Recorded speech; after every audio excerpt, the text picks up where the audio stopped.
Merci Serge. Donc, je suis de retour. Je vous promets, c'est la dernière fois que vous me voyez à ce pupitre.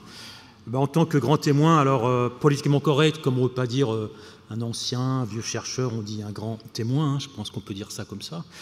Pour vous parler, alors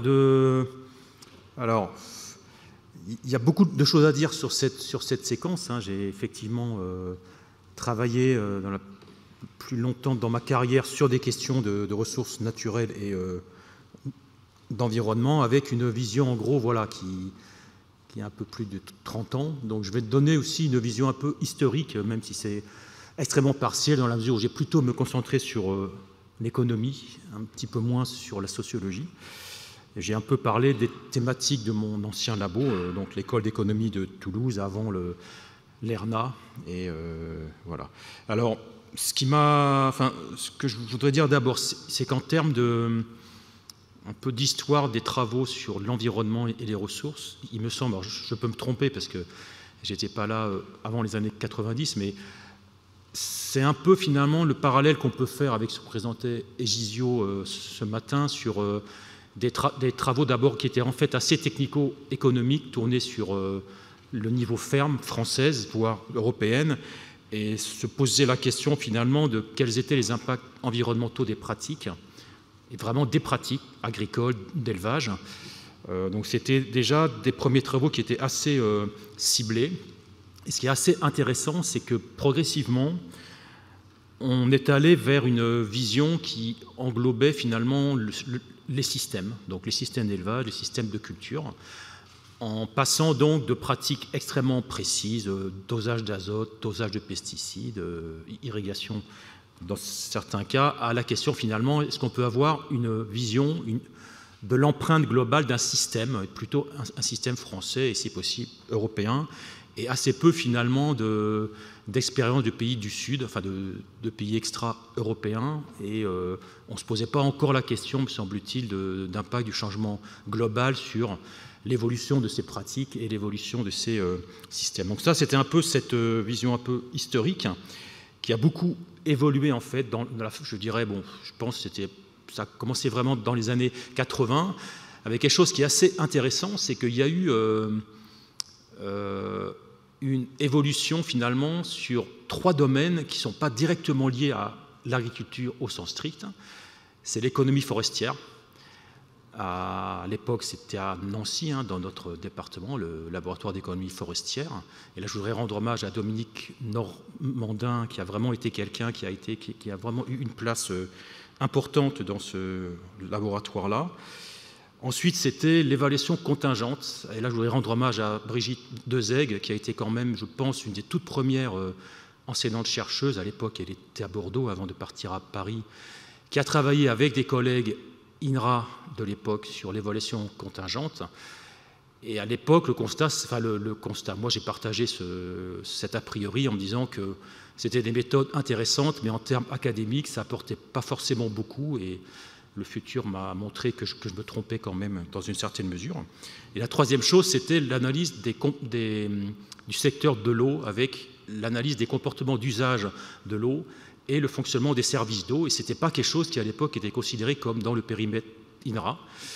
Et donc, on a dû, les différents directeurs du laboratoire de Toulouse qui travaillaient dessus, ont dû un peu se bagarrer un petit peu quand même avec l'appui de la direction du département de l'époque pour dire l'eau, c'est une ressource naturelle, c'est un bien de consommation aussi, donc c'est légitime de travailler dessus, même si ce n'est pas trop lié avec l'agriculture. Donc, c'était un peu ces 3 domaines avec, dans chacun, l'apport quand même très important de nos collègues enseignants-chercheurs, de l'enseignement supérieur, alors pas que agronomique, en fait, beaucoup universitaire, et le rôle très important, et on ne l'a pas assez mentionné ce matin, des masters, en fait. Il y a eu vraiment des masters, et il y en a qui sont encore en l'état, surtout notamment le master de Nanterre, de Dauphine, de Toulouse et de Montpellier, qui ont vraiment été des centres de formation pour nous, qui ont été extrêmement intéressants. Donc ça, c'est un peu cette première partie.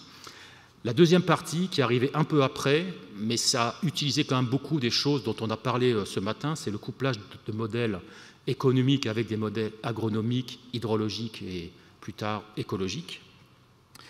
où là, on a eu quand même une certaine avancée avec des modèles qui existaient déjà avant. Donc on a parlé ce matin du modèle de Pierre-Alain Jaillet à Repage, des modèles qui ont été tellement précurseurs qu'ils servent encore d'ailleurs, donc ça je tiens à le mentionner. Et on a vraiment développé dans les années plutôt 2000 des modèles couplés qui ont permis déjà de faire les simulations de mesures environnementales, avec déjà l'idée que la territorialisation des mesures, l'approche parcellaire, il commençait à être intéressant. Donc il y a des projets que j'ai en tête, le projet par exemple Préterre que co-portait Laure Bamière sur Chizé, qui sont un peu finalement le type de modèle, même si ce n'est pas les mêmes objets, de modèles couplés dont Pierre Courtois vient de parler, avec finalement la question de la spatialisation de mesures finalement qu'on peut mettre en place pour préserver la biodiversité.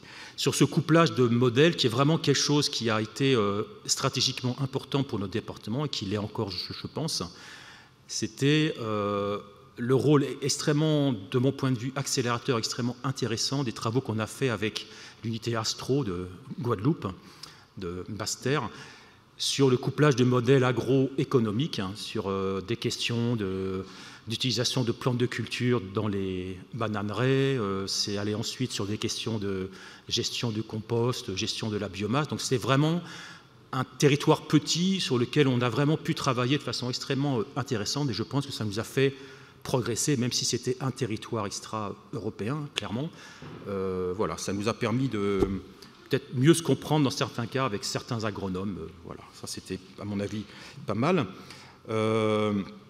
Ensuite, il y a quelque chose, alors ça s'est peut-être pas forcément vu, et ça n'a pas été toujours facile de le faire bien passer auprès des autres disciplines de l'Institut, je vais le dire comme ça, le fait que nos collectifs ont vraiment apporté en termes de compréhension à la fois des concepts qui sont derrière l'évaluation de la biodiversité, l'évaluation des services écosystémiques, d'approvisionnement, de régulation, des services qu'on appelle culturels aussi, et également sur l'utilisation de méthodes d'optimisation pour aller vers à la fois de meilleures stratégies de gestion des milieux et de meilleures politiques publiques. Et sur ces deux aspects, qu'ont bien montré les exemples de Vincent Martinet et de Pierre Courtois, on a eu un rôle, ça c'est peut-être pas forcément toujours très bien vu, à mon avis ça se voit quand même de plus en plus. Je vais citer par exemple l'étude EFES,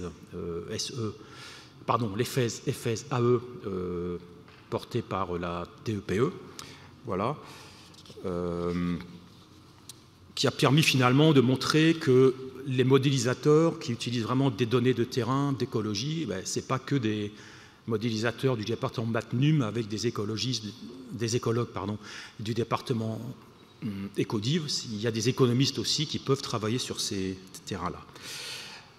Alors, en lien avec l'exposé de Céline Nauge sur la gestion des ressources, l'intérêt que je vois, c'est qu'on est passé d'une analyse de comportement de consommation sur un bien qui est très particulier, l'eau.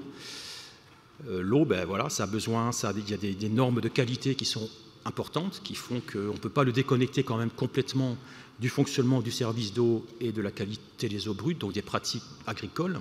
Voilà.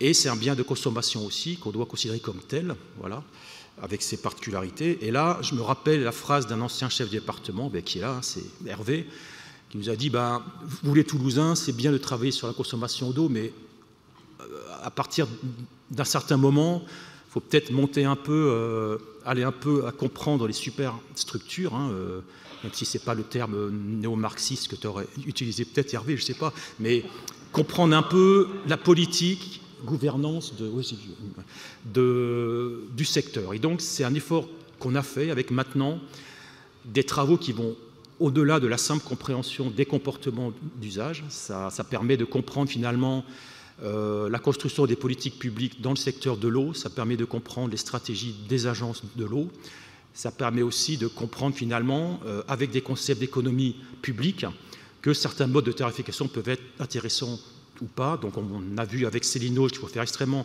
attention à bien comprendre sur des données micro les mécanismes qui associent la structure socio-démographique des ménages et leurs caractéristiques de consommation. L'exemple qui est très connu, c'est l'exemple des Flandres belges. En 1994, ils ont remplacé toute une partie des allocations familiales par une tarification sociale avec une subvention d'une partie de la consommation d'eau.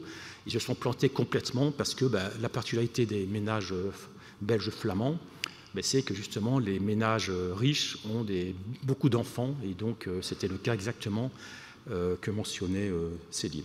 Voilà. Ensuite, on est maintenant sur une période extrêmement intéressante, et c'est ce qu'on va voir avec les 3 doctorants dès que j'aurai terminé, sur des questions qui sont en fait beaucoup plus novatrices, au sens où les enjeux dont ils vont parler n'étaient pratiquement pas présents avant, en fait. Des questions de gestion de biomasse, c'est quelque chose qui dans le département est quand même assez récent, des questions de recyclage, et des questions aussi de présence sur des fronts de sciences disciplinaires, sur notamment des nouveaux instruments comme les nudges et comme les paiements pour services. Voilà. Merci.